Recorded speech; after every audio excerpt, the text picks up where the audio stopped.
When you look at the macro picture of where humanity is right now. It really is. It's a profound dissonance. Because on one hand, if you look at our engineering, we essentially have the technology of gods. Yeah, absolutely. I mean, we are successfully launching these massive reusable rockets and catching them on landing pads. Right. We're editing the human genome to cure diseases that have plagued us for millennia. We are building AI architectures that can process millions of data points and generate complex art or code in, like, a fraction of a second. Yeah, if you plot our technological and scientific progress on a graph, it is this aggressive, beautiful, clean line pointing straight up. Pointing straight up. But then you look at our social structures. You look at the sociological day-to-day habits of human beings. And that is exactly where that beautiful, clean, upward line completely shatters. It just flatlines. You look at the staggering reality of global wealth disparity or the persistence of systemic, deeply entrenched injustices, or just the basic moral fabric of how we interact with people outside our immediate circles. Yeah, suddenly that upward line of progress stutters. In a lot of observable ways, it feels like we are aggressively moving backward. Exactly. We're operating with the exact same tribal, zero-sum habits of our most primitive ancestors. And it makes you ask, why does human progress seem to stall out so violently? Right, like why do we keep building these invisible cages for ourselves just as we gain the technological capacity to break free? That is the ultimate mystery. And that tension, that friction between where we are technologically and where we seem permanently stuck morally is exactly what we are unpacking today. It really is the core issue. So, welcome to the deep dive. Today is going to be a masterclass on the actual mechanics of human progress, the invisible cages of our minds, and a stunning historical case study of how ancient identities can be hijacked by modern political movements. The material we are synthesizing today is incredibly rich. And honestly, it's challenging. Definitely. Tell us a bit about the sources we're using. So we are digging deep into a collection of philosophical writings from the late 20th century thinker Sri Prabhatranjan Sarkar. This spans from roughly 1979 to 1988. And these aren't just abstract musings, right? No, not at all. He breaks down the literal physics of human movement, the architectural anatomy of what he calls dogma, and this radical socioeconomic blueprint known as Neohumanism. We'll also be looking at the structural breakdown of his core concept, Samasamaja Tattva, which is the principle of social equality. Yeah, it's fascinating stuff. But to make sure we don't just, float in the clouds of pure philosophy, we are grounding these massive concepts in a hard, documented reality. Right, we need a real-world application. Exactly. So we are analyzing a fascinating, deeply eye-opening historical interview with Professor Yakov Rabkin. He unpacks the European origins of Zionism and its historical divergence from Judaism. It's a profound, real-world case study of how ideas morph and move through history. It is a sweeping synthesis of sociology, history, and the underlying architecture of human belief systems. Now, before we really get into the weeds, a quick but important note to you, our listener. Parts of today's deep dive delve into highly sensitive, politically charged history regarding Israel, Zionism, and Palestine. Right, we need to be very clear about this. Yes, our goal here is never to take sides or endorse a specific political viewpoint.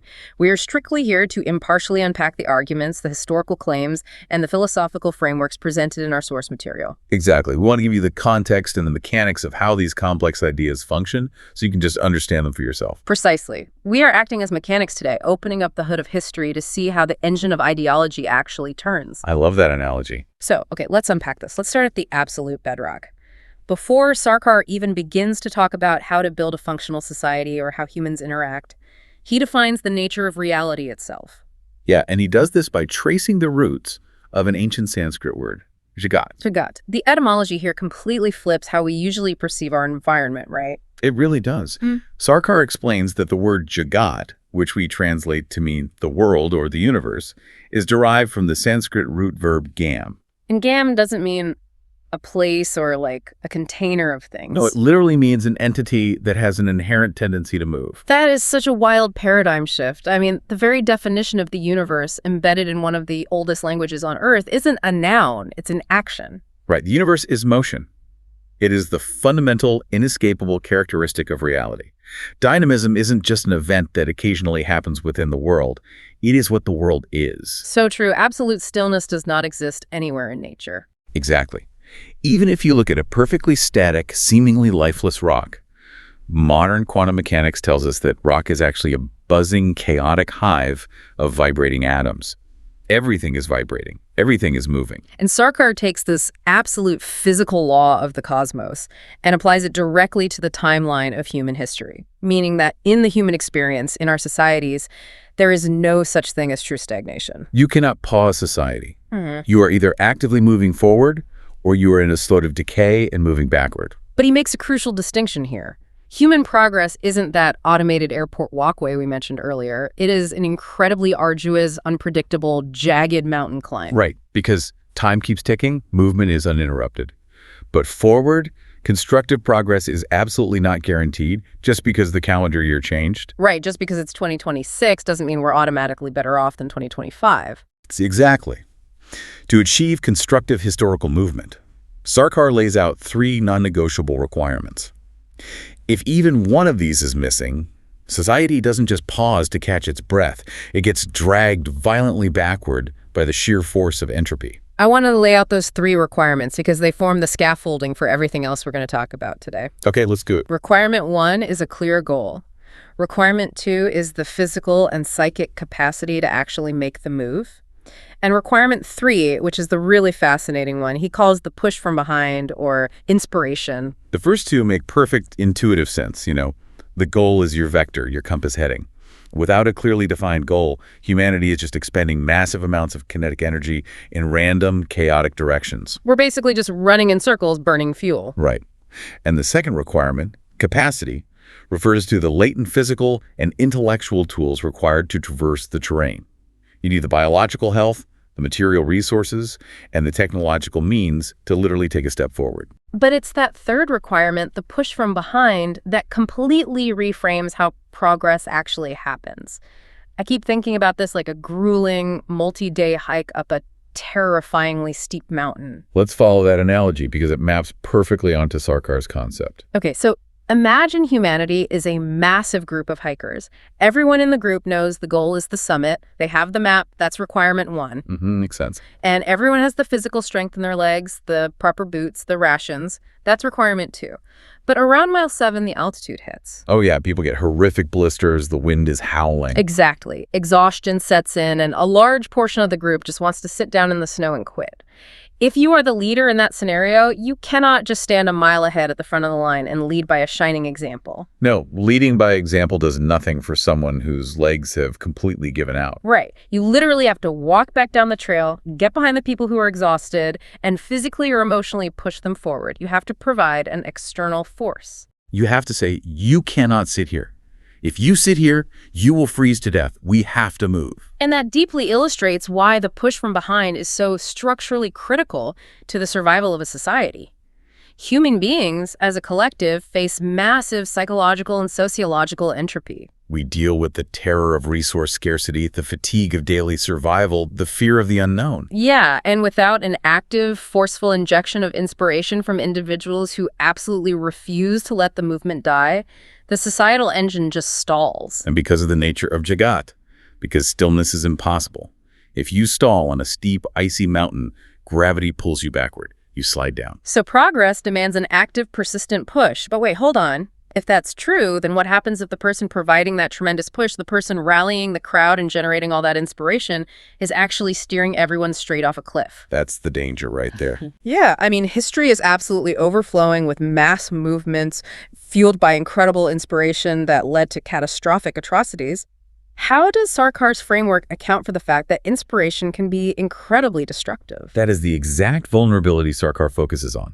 He recognizes that the push is essentially raw energy, and he categorizes the core motivation directing that energy into 2 distinct, diametrically opposed ideas. Every push in human history is fundamentally inspired by one of these 2 ideas. Yes, it's either Atmasuka Tattva or Samasamajan Tattva. Those are heavy terms, so let's really break down what they mean in practice. Absolutely. So, Atmasuka Tattva translates to the principle of selfish, mundane pleasure.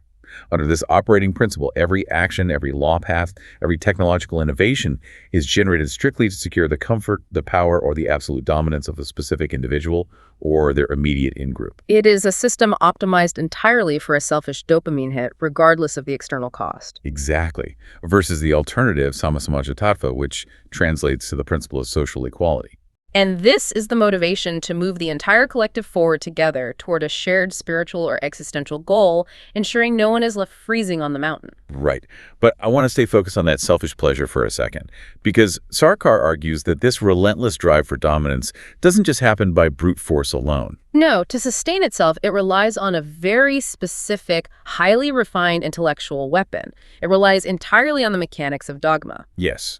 And we need to completely decode how Sarkar defines dogma, because it is much broader and more insidious than how we casually use the word today. Right. Usually when we hear dogma, we just think of someone clinging to a rigid religious text. But Sarkar defines it as an artificial boundary line. It is any idea, secular or religious, that draws a circle around the human mind and explicitly says, do not think beyond here. He states that dogma literally seals the future of the human intellect. It's a deliberate intellectual quarantine. And he categorizes these artificial boundaries to show how they operate in the wild. Yeah. You have geosentiment, which is an irrational, exclusionary attachment to a specific geography or nation. The belief that the soil you were born on makes you inherently superior, which is then used to justify exploiting anyone born outside that arbitrary line. Exactly. Then you have sociosentiment, which is the belief that your specific caste, race, or social group is biologically or spiritually superior. And finally, humanosentiment, the deeply entrenched idea that human beings are the absolute center of the universe and can ruthlessly exploit animals, plants, and the entire biosphere solely for our own convenience. The sources provide some incredible, almost surreal historical examples of how these dogmas actually form. They don't just appear out of nowhere. No, they usually start as something entirely practical. Let's look at the example the text gives from the Vedic age in India regarding the Upavita, the Brahmin thread. That is a perfect, striking example of how a mundane, practical action calcifies into a sacred, unshakable dogma over time. So according to Sarkar's analysis, you had a society where many people consumed quite a bit of fermented juice, essentially alcohol. And this included the priests, who were responsible for performing highly intricate, solemn rituals. Which presents an obvious logistical problem. I mean, drunk priests stumbling around a sacred fire doesn't really project divine authority. Not at all. So a completely practical custom was introduced to solve a workplace hazard. To clearly identify the priest so that he would absolutely not be served alcohol by the hosts, he was required to wear a piece of deer skin across his shoulders. It was a visual identifier. It literally functioned like a neon sign saying, designated driver, do not serve this guy. Yeah. But look at the mechanics of what happens over centuries. The context changes, the original necessity fades, but the visual marker remains. That practical piece of deerskin gradually transformed over generations into a simple thread. And today, that thread is considered an intensely sacred symbol of the Brahmin caste. It morphed from a temporary do not serve sign into a permanent marker of inherent divine superiority. The original, entirely mundane context is completely erased, replaced by a rigid socio-sentiment dogma that enforces an artificial caste hierarchy. It's breathtaking how that evolution happens. And the sources highlight another example from the Karma Kanda, specifically dealing with funeral rites. The text points out a very blunt biological reality. When a person dies, their physical body decomposes. It cannot consume anything. Obviously. But a dogma was systematically propagated, teaching the public that if the living relatives offered delicious, high-quality foods like ghee, expensive rice, fine cloth at the funeral ceremony, the departed soul would somehow receive and enjoy them in the afterlife. But as the text points out, this wasn't just innocent mythological thinking. It was a highly deliberate, devious economic ploy. Yeah, the priests propagating this dogma were the ones who ultimately took the food home. They wanted to consume the delicious ghee and keep the expensive cloth. They literally weaponized the fear, the grief, and the vulnerability of the grieving public to accumulate personal wealth, which perfectly illustrates a psychological concept Sarkar calls hypocrite's dogma. I found this specific concept chilling. Because hypocrite's dogma isn't about blind faith. No, it's when people absolutely know an action is factually wrong, they know a teaching is totally baseless, but they actively perpetuate it anyway because it protects their vested interests. The text gives this great, almost parable-like story of a priest and a poor villager. Oh, the eggplant story. I love this one. So the villager manages to grow this massive, perfect, delicious eggplant. And the priest sees it, and his mouth waters. He wants that eggplant for himself. So he approaches the villager and tells him that it is highly auspicious to offer an eggplant to a specific deity. But then he plays a psychological trick. Right, he claims the poor villager lacks the proper spiritual devotion to make the offering himself. And the villager, panicked by the fear of divine retribution, begs the priest to take the eggplant and perform the ritual for him. And with fake reluctance, the priest accepts it, completely achieving his selfish, material goal under the guise of holy dogma. It's just straight-up manipulation. And if we connect this to the bigger picture, it leads to one of the most disturbing observations in Sarkar's philosophy. Highly educated people knowingly submit to dogma. They become what he calls deliberate sinners. And this is where my brain completely halts because it contradicts everything modern society tells us. We are conditioned to believe that education is the ultimate, foolproof cure for prejudice and dogma. Right. The logic goes, if you just teach someone enough ethics, enough science, enough critical thinking, they will automatically reject artificial boundaries. So why does Sarkar argue that education completely fails to cure this? Because education only addresses the intellect.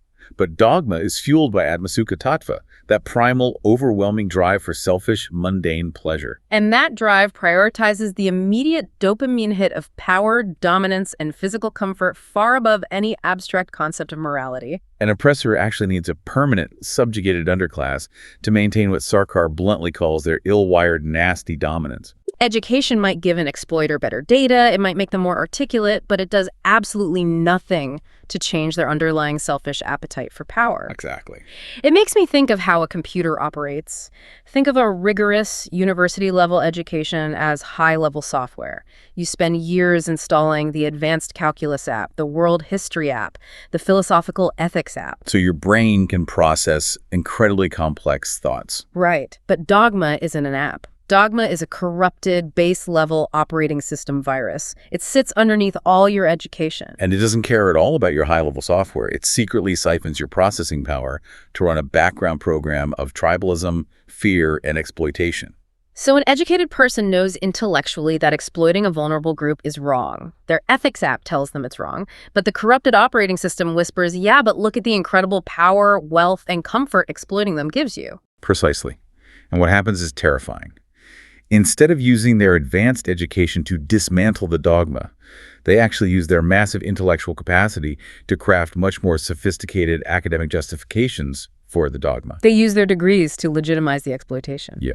Okay, so if education isn't the cure because people willingly ignore data for a dopamine hit of power, how do we ever break out of this loop? How does a spiritual idea get weaponized into an exclusionary border? To truly understand how the virus of dogma rewrites an identity, we are looking at Professor Yaakov Rabkin's historical analysis of the origins of Zionism and its sharp historical divergence from Judaism. And again, to reiterate for our listeners, we are strictly analyzing the historical timeline and the sociological mechanics Rabkin presents in the source text to understand how ideologies shift. We are entirely impartial here, examining the machinery of history. According to Rabkin's research, if we want to understand this massive metamorphosis, we first have to clearly define the original state of the two concepts. Right, he starts by defining traditional Judaism. He describes it as a profoundly portable religion, roughly 2,000 years old, centered fundamentally on sacred texts, rigorous scholarly debate, and a global community of the faithful. And following the historical destruction of the temple in antiquity, it intentionally evolved into a religion that could be practiced anywhere in the world. But crucially, Rabkin points out that within traditional Judaism, the relationship to the Holy Land is inherently conditional. It is a deeply theological condition. The source notes that in the ancient biblical texts themselves, the right to dwell in the land was entirely dependent upon the community obeying strict divine commandments. The texts are explicitly graphic about this. They state that if the moral commandments were broken, the land would literally vomit you out. It wasn't a real estate deed. It was a spiritual contract. I love the linguistic distinction he quotes from the French Jewish philosopher Emmanuel Levinas. He summarized it brilliantly by saying it wasn't a promised land in the sense of a permanent gift, it was a permitted land. You were permitted to be there only as long as you upheld the moral framework. Now contrast that ancient, conditional, portable spiritual identity with Rapkin's definition of Zionism. He describes Zionism as a distinctly 19th century European political movement. Specifically, he categorizes it as a movement of ethnic, exclusionary nationalism. It was born out of the exact same intellectual and political environment that was producing other fierce European ethnic nationalisms at the time in places like Poland, Ukraine, and Germany. But the part of Rapkin's historical timeline that absolutely floored me was the actual origin point of the Zionist idea. It didn't start in a synagogue. No, it originally started as a Protestant Christian idea in places like 19th century England. That is a fascinating historical twist. Rabkin explains that this traces back to a massive shift in biblical interpretation. For centuries, the Catholic Church had traditionally relied on institutional, scholarly interpretation of texts, layered with heavy tradition and allegory. But the Protestant Reformation fundamentally disrupted that. They translated the Bible into everyday vernacular languages and heavily encouraged direct, literal reading by the common person. Consequently, certain Protestant groups began reading ancient biblical prophecies about the gathering of Hebrews in the Holy Land, not as spiritual metaphors, but as literal, impending geopolitical events. They developed this potent theological idea that by physically, politically gathering Jews in Palestine, they could actively speed up the second coming of Christ. Which Rabkin points out is a massive collision of worldviews, because traditional Jewish scholarship historically does not favor that kind of stark, literal interpretation of prophecy. It relies on the Talmud, on endless debate, on nuance. But this Christian Zionist movement gained incredible traction anyway. It gained massive demographic power. The source provides a staggering statistic to put this in perspective. Today, Christian Zionists massively outnumber Jewish Zionists. Oh, wow, really? Yeah, there are estimated to be over 50 million Christian Zionists in the United States alone, compared to a total global Jewish population of roughly 15 million. It is a demographic giant. So looking at this through the lens of Rabkin's historical timeline, how did the Jewish population in Europe actually react to this new secular political movement when it started gaining steam in the late 19th century? According to Rabkin's research, the vast majority of Jews initially rejected Zionism completely. And he outlines that they rejected it for three very specific structural reasons. Let's really dig into those three reasons, because they are a perfect real-world demonstration of people resisting the artificial boundaries of dogma. The first reason was purely theological. Correct. Rabkin cites the Talmud, which is the vast normative code of Jewish law and theology. The Talmud explicitly lists established oaths that prevented Jews from attempting to return to the Holy Land en masse by political or military means before the divinely ordained coming of the Messiah. The very concept of using human military force, or political lobbying, to establish a secular state was viewed by leading religious scholars of the time as completely alien and a severe violation of their faith.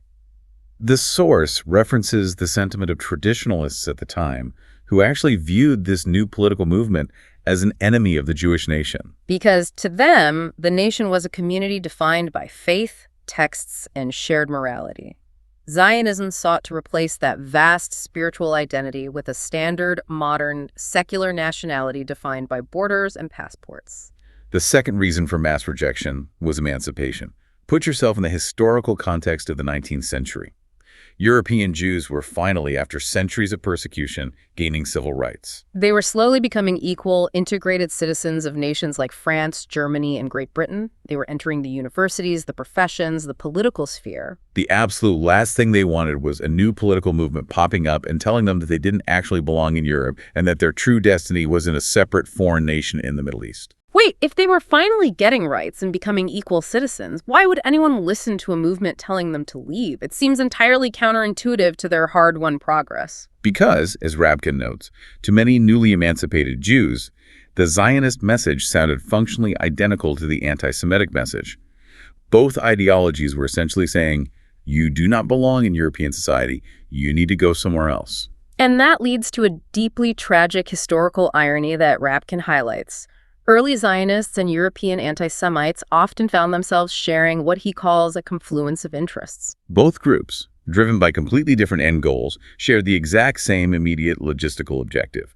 They both wanted Jews to leave Europe. The source provides a highly specific, chilling historical artifact to illustrate how far this confluence of interests meant. Rabkin mentions an Israeli documentary called The Flat. Right, where a man is cleaning out his recently deceased grandfather's apartment.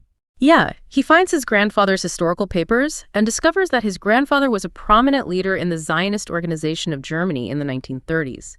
He uncovers that an actual SS officer from the Nazi regime and his grandfather traveled to Palestine together on a ship. Because the early Nazi regime was actively interested in exploring how Jews could be efficiently resettled out of Germany.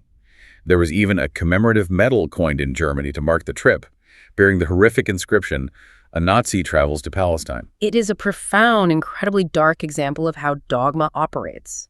In this case, the exclusionary nationalism of 1930s Europe created these strange, terrible bedfellows. Because when you view humanity only through the artificial boundary of ethnic separation, the people who want to expel you become your logistical partners. And finally, the third reason Jews rejected early Zionism was socialist. Many Jewish intellectuals and workers were deeply involved in the labor movements of Europe. They saw Zionism as a bourgeois, nationalist distraction from the broader, universal class struggle for workers' rights. If we pull back and connect Rabkin's history to Sarkar's philosophy, we are watching the exact mechanics of geosentiment and sociosentiment taking hold in real time. A beautiful, universal, portable spiritual identity is being actively, deliberately reshaped into an exclusionary, geographically bound political identity. Exactly. But this is where the logic feels incomplete to me. If the vast majority of Jews rejected this movement initially and it went against their deep theological traditions, how did this movement gain the physical strength to establish a state? Rabkin addresses this puzzle by examining the introduction of violence. In Sarkar's framework, when spiritual wisdom is discarded for a political goal, the resulting vacuum is almost always filled by violence. Which leads to the logic of colonial settlement. Rabkin attributes the embrace of violence in early Zionism to two main converging factors. The first factor being the standard, brutal friction of colonial settlement. As Rabkin notes, we have to remember the era. In the late 19th and early 20th centuries, colonialism wasn't a dirty word in Europe. It was considered a completely legitimate, normal enterprise by European powers. And the historical reality is that whenever an alien group arrives with the stated political intent to settle and claim land already populated by an indigenous group, there is inevitable friction. That friction historically, universally, results in violence. But the second factor Rabkin identifies is highly specific to the demographic makeup of the early, most influential settlers. He points out a crucial statistical reality. Less than 1% of the millions of Jews emigrating from the Russian Empire fleeing pogroms went to Palestine. The vast, overwhelming majority went to the Americas, right?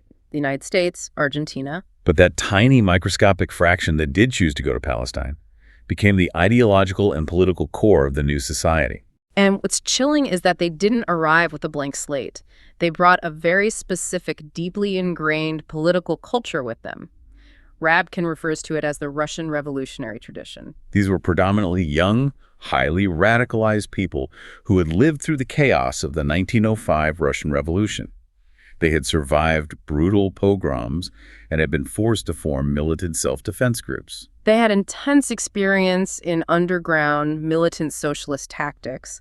Most importantly, they were entirely steeped in a political culture that viewed violence and terrorism as completely legitimate standard tools to achieve political ends against a state. Much like the revolutionary groups in Russia that successfully assassinated Tsar Alexander II in 1881. So they packed those militant underground tactics in their suitcases and used them as the foundational blueprint for their new society. Rabkin states that they transferred this tradition of political violence directly into Palestine. And he notes a startling, tragic historical fact. The first victim of Zionist political terrorism in Palestine wasn't British and wasn't Arab. The first victim was actually a Jew. Yes, a man named Yaakov Tehan. He was a Dutch Jew, a poet, and a diplomat who acted as a key spokesman for the traditional religious anti-Zionist rabbis living in Jerusalem. He was actively organizing a political delegation to travel to London to formally oppose the Zionist political takeover of the region. Because he represented a massive political threat to the new nationalist dogma, he was assassinated in 1924 as he was walking out of a synagogue after evening prayers. What's fascinating here is how this perfectly maps onto Sarkar's concept of crushing the individual for the dogma. What's deeply tragic here is how this violently exclusionary European-born nationalism impacted the organic Jewish communities already living peacefully across the Middle East. Rabkin spends time discussing the fate of the Jewish communities in places like Iraq, Iran, and Morocco. These are communities that hadn't just arrived. They had been deeply rooted there for millennia. Rabkin points out that an Iranian Jew considered themselves, first and foremost, Iranian, and an Iraqi Jew considered themselves Iraqi. They viewed themselves as full citizens who simply happened to practice a different religion, much like a Christian living in Baghdad or a Muslim living in Tehran. They spoke Arabic or Farsi as their mother tongues. They ate the local food. They were culturally indistinguishable from their neighbors. Rabkin shares this beautiful anecdote about visiting Iran during Nowruz, the traditional Persian New Year. It happened to fall on a Friday night, which is the beginning of the Jewish Shabbat. He was walking down the street and heard Iranian Jews greeting each other with Shabbat Shalom and the traditional Nowruz greeting in the exact same breath. It was total, seamless cultural integration. But Zionism, as Rabkin defines it, was fundamentally an Ashkenazi European concept of ethnic nationalism. It was a completely alien framework to these integrated Middle Eastern communities. The source details how, following the horrific devastation of European Jewry in the Holocaust, the newly formed state urgently needed to populate the country and fill massive labor shortages. So Zionist emissaries were sent to actively transplant this European ideology to the Middle East. And according to Rabkin's historical account, they didn't just hand out pamphlets. They utilized various aggressive methods, including political provocation and sometimes stoking organized anti-Jewish violence, to terrify these deeply integrated, local Middle Eastern Jewish citizens. The goal was to frighten them into fleeing their ancestral homes and immigrating to Israel to serve as a labor force. These ancient, stable communities were completely systematically uprooted. If we analyze this historical tragedy through Sarkar's philosophical lens, we see the absolute devastating cost of dogma. To build and maintain the artificial boundary of an exclusionary nationalist state, organic, millennia-old communities are shattered. The beautiful, diverse microcosm of individual human lives is ruthlessly crushed to feed the macro-level machinery of the dogma. Here's where it gets really interesting, though. If this was essentially a European colonial project, why does it maintain such fierce, unconditional support among modern Western ruling classes today, long after colonialism has supposedly been condemned? Rabkin provides a deeply pragmatic and honestly chilling geopolitical answer to that. He argues that it has absolutely nothing to do with a profound love for Judaism or historical guilt. He states that the ruling classes in Europe and North America heavily support Israel today because it acts as a highly successful outpost of European colonialism that has mastered the specific art of managing demographics. This is what Rabkin refers to when discussing the Eighth Front. It comes down to technology and control. Over decades, Israel has developed highly sophisticated, cutting-edge, high-tech surveillance systems, advanced biometric tracking, predictive policing algorithms, and population pacification methods. Crucially, Rabkin points out that these methods are extensively field-tested on the captive Palestinian population. Israel then turns around and exports this highly proven technology, along with the operational know-how, to police forces and authoritarian governments worldwide. He mentions that high-ranking police officials from major North American cities regularly travel to Israel to train and learn these exact pacification and control techniques. But why is the demand for this specific technology so incredibly high in the West right now? Because of the massive destabilizing wealth disparity in the Western world. You have a declining, increasingly frustrated, angry working class facing stagnant wages, lower life expectancy, and restricted economic mobility. The global elites, the ruling classes, look at this domestic frustration and feel vulnerable. So they purchase this Israeli technology and population control expertise to maintain domestic order. They use it to aggressively protect their own accumulated wealth and power from any potential insurrections by their own citizens. The source uses a brilliant, perfect analogy here from the old Charlie Chaplin silent film, The Kid. It's a flawless metaphor for the geopolitical dynamic. In the film, Charlie Chaplin's character and his adopted kid run a scam. The kid runs down the street throwing rocks, deliberately breaking the windows of homes and businesses. And then Chaplin, who works as a glazier, conveniently strolls down the same street right after, offering to fix the broken glass for a fee. Rabkin compares this exact scam to Israel's role in the broader region. By contributing to the destabilization of West Asia through military action and policy, it helps create massive, desperate waves of refugees and immigrants heading toward Europe. And then Israel turns around and sells European governments the advanced border control technologies, the drones, and the surveillance methods required to manage and repel those very populations. They break the window and they sell the incredibly expensive glass to fix it. Synthesizing all our sources here, this modern geopolitical dynamic represents the absolute terrifying peak of what Sarkar called Atmasuka Tattva. It is what he termed intellectual extravagance. Highly advanced artificial intelligence, cutting-edge surveillance tech, brilliant engineering that is completely, deliberately divorced from any spiritual wisdom or baseline empathy. It is raw intellectual power used purely to maintain inequality and protect the ruling class from the friction of a frustrated populace. It's the corrupted operating system we talked about earlier, but now it's running on global supercomputers. So if we are trapped in a global society that actively incentivizes this corrupted operating system where dogma is highly profitable, how on earth do we escape? It feels like gravity is just too strong. This is exactly where we return to the final section of Sarkar's 1981 philosophical discourse. And I have to warn you, Sarkar does not advocate for polite debate, incremental policy reform, or writing strongly worded letters. He calls for something far more structural and radical. Right. His exact uncompromising directive is the iron prison gates of dogma will have to be crushed to dust. He states that we must mercilessly pull opposing dogmatic theories out of our minds, like pulling thorns from our path. Let's really look at the mechanics of that imagery.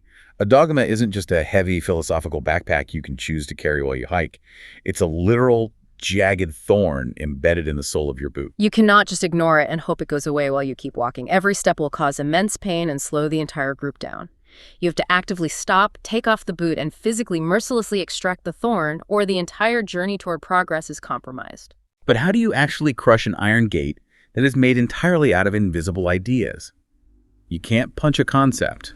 Sarkar references Gautama Buddha's historical approach to this problem. He says you don't defeat a negative dogma by simply inventing a louder, more aggressive, positive dogma to shout over it. You have to replace dogma with non-dogma. Meaning you replace artificial boundaries with boundless rationality, sweetness, and verifiable truth. Buddha taught that anger cannot be overcome by more anger. It must be overcome by sweetness. Miserliness must be overcome by overwhelming generosity. You don't fight a boundary by drawing a different boundary. You fight it by erasing the concept of the boundary entirely. You replace irrational fears with universal principles. Which brings us to the absolute core of Sarkar's radical solution, Samasamacha, the principle of social equality. And here is where his philosophy becomes breathtakingly rigorous and demanding of the individual. He argues that personal, individual spiritual enlightenment is completely structurally impossible if you compromise with the physical disparities of collective life. Think about how deeply that challenges our modern wellness culture. Traditionally, we picture spiritual progress as a solitary pursuit. We imagine a monk meditating in an isolated cave, or someone at an expensive silent retreat, achieving perfect inner peace while the rest of the world burns in poverty below them. Sarkar rejects that model entirely. He says it is a delusion. You cannot move toward the supreme entity, what he calls parama purusa, while knowingly leaving your fellow human beings to freeze or starve on the mountain.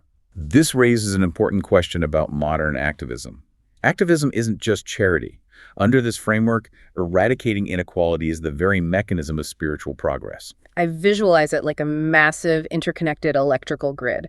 If your ultimate goal is to light up the entire city, which represents supreme human consciousness, you cannot achieve that by just pumping infinite voltage into one single wealthy mansion, while the rest of the neighborhood's grid is purposefully left broken and dark. The system will inevitably short out. Humanity functions as a single, massive circuit. Systemic poverty, caste discrimination, exclusionary nationalism, hoarding of wealth. These aren't just political problems, they are physically broken nodes in the spiritual network of humanity. To make sure this isn't just beautiful poetry, to actually operationalize this massive philosophical shift, Sarkar offers two concrete concepts. First, the philosophy of Neohumanism. This takes traditional 20th century humanism and massively expands its borders to include absolutely all animate and inanimate creation. The text explicitly states that under Neohumanism, even a blade of grass or a branch of a tree has inherent existential value and feelings. It demands that we completely remove the humano sentiment that falsely tells us we are the kings of the earth and can destroy the biosphere, pollute the oceans, and mass slaughter animals merely for our own fleeting convenience or profit. It is an operating system based on absolute integration rather than extraction. And the second concept is the socioeconomic engine required to run that new operating system, PRUT, which stands for the progressive utilization theory. We could do an entire deep dive just on Prout, but at its core, how does it physically restructure society to crush dogma? Prout is entirely designed around a single, non-negotiable economic guarantee. The absolute minimum requirements of life must be guaranteed for every single human being. That means high-quality food, adequate clothing, safe housing, comprehensive education, and total medical care are not commodities to be earned. They are the baseline rights of existence. By guaranteeing this baseline, Prout completely removes the daily grinding panic of physical survival that currently consumes 90% of human energy. Once the fear of starvation or homelessness is removed from the collective psyche, the surplus wealth and energy of society can finally be redirected to fund the intellectual, scientific, and spiritual growth of the entire population, rather than lining the pockets of a ruling class. But to actually build that society, to fight the ruling class that benefits from the current system, and to provide that essential, exhausting push from behind up the mountain, Sarkar says we need a very specific, rare type of leader. He calls this ideal leader a Sadvipra. And a Sadvipra is not just a politician with good poll numbers. They must possess three highly specific, uncompromising qualities: physical strength, psychic intellect, and deep spiritual wisdom. All three, no exceptions. We talked about the necessity of all three traits. But what happens if one is missing? Why isn't a brilliant intellect and a good heart enough to lead? The breakdown Sarkar provides of what happens when these traits are unbalanced is incredibly precise. If you have a movement led by people with immense physical strength and courage, but they lack intellectual depth or spiritual wisdom, you don't have a revolution. You just have a violent, chaotic mob that will eventually destroy itself. If you have sharp psychic intellect without deep spiritual wisdom, you create clever, highly efficient exploiters. These are the deliberate sinners we talked about earlier.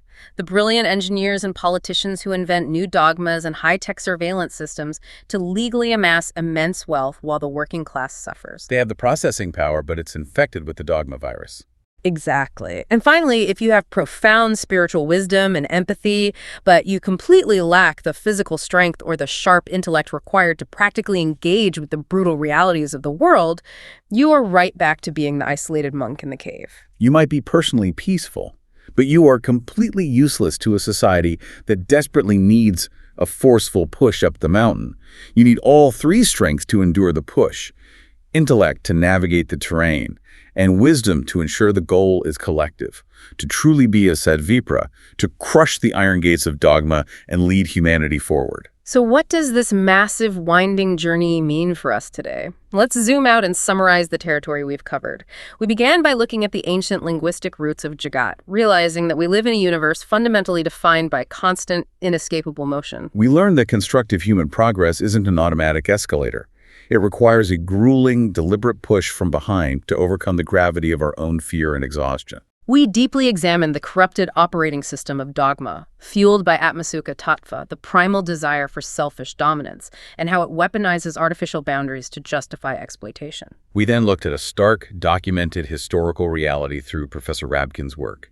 We saw the mechanics of dogma in action, analyzing how the universal, portable spiritual identity of traditional Judaism was hijacked and replaced by the 19th century European political dogma of Zionism. We saw how abandoning the spiritual goal inevitably led to the embrace of violence, colonialism, and the creation of a modern global ecosystem that literally profits off of surveillance and the pacification of the working class. And finally, we explored Sarkar's sweeping, deeply optimistic blueprint to break humanity out of this brutal cycle: Neohumanism, the economic guarantee of Prout, and the absolute, unshakable necessity of social equality as the mandatory foundation for any true spiritual enlightenment. The actual value of this deep dive for you, our listener, isn't just historical trivia. It gives you an entirely new, highly calibrated lens to view your daily reality. The next time you watch the evening news or listen to a political leader give a speech, or see a new piece of technology unveiled, you don't have to get lost in the noise. You can ask yourself one profound structural question. Are the leaders on my screen, or the creators of this system, operating out of Atmasuka Tattva? Are they seeking selfish dominance, using the artificial boundaries of dogma to protect their own wealth and control the population? Or are they genuinely operating out of Sama Samartattva? Are they actively pushing for a collective, holistic, spiritual, and social progress where absolutely no one is left freezing on the mountain? It is a framework that completely changes how you process and weigh information. It cuts through the political theater and exposes the actual engine driving the action. It really does. It makes the invisible cages suddenly visible. So I want to leave you with a final provocative thought to mull over today, building on everything we've unpacked. Let's hear it. If the very definition of our universe is motion, and dogma only exists because our collective minds agree to run its corrupted software, what happens the moment you simply refuse to participate? Recognizing the illusion is the first step. If the iron gates of dogma are constructed entirely out of human submission, what if the most revolutionary act you can commit today isn't fighting an enemy, but simply deciding that those gates no longer apply to you? That refusal is the ultimate push from behind. Thank you so much for joining us on this deep dive. Keep questioning the invisible boundaries drawn around you, keep pushing forward, and we will catch you next time.